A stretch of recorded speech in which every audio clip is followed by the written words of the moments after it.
ہے کہ اپنے HKR کو آگے ورکنگ کے لیے کیسے تیار کیا جا سکتا ہے۔ جب ہم ورکنگ کا آغاز کرتے ہیں تو اندر یقین ہو کہ ہمیں اللہ نے اپنے کرم اور مہربانی سے چن لیا۔ اندر کا پختہ یقین ہی ہمارے باہر کے معاملات کو بہترین طریقے سے چلانے میں مدد دیتا ہے۔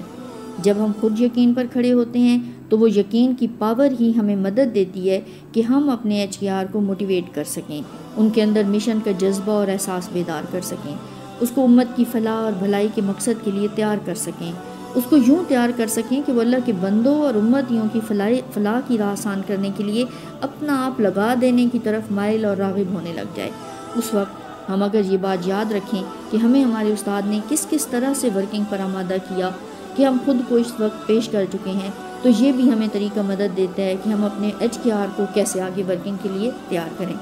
جب کسی HKR کے اندر بدلاؤ آنے لگتا ہے، وہ ذات پر کام اللہ کی قربت کی چاہ میں کرنے لگتا ہے، تو اس کو یہ حقیقت معلوم ہوتی ہے کہ اللہ کے بندوں اور امتیوں کی بھلائی کی راہ آسان کرے گا تو اس کی قربت کی منزل خود بخود قریب آتی جائے گی۔ اس قربت کے حصول کا احساس جب لگن کی صورت HKR کے اندر اترے گا تو وہ خود بخود اپنی منزل کی طرف بھاگنے کے لیے ورکنگ کرنے کی طلب کرے گا، اور یہ طلب ہی اس کو ورکنگ پر آمادہ کرے گی۔ یعنی HKR کا اس کے اندر اپنی منزل کے حصول کی چاہت کا بیدار کرنا استاد کا کام ہے،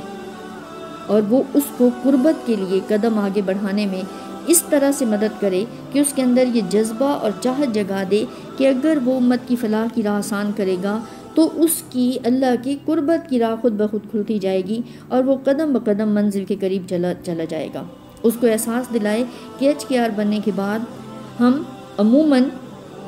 جو ہے ایک مقصد لے کر چل رہے ہوتے ہیں، جبکہ HKR بننے سے پہلے ہم بے مقصد زندگی گزار رہے ہوتے ہیں۔ سلسلے میں آنے کے بعد HKR بن جانے کے بعد جب ہم حق کی راہ پر سفر شروع کرتے ہیں، ہماری زندگی کو ایک مقصد مل جاتا ہے، ہم ایک مشن کا ورکر بن کر زندگی کو امت کے درد کے حوالے سے امت کی فلاح کا کام کرنے کے لیے وقف کر دیتے ہیں۔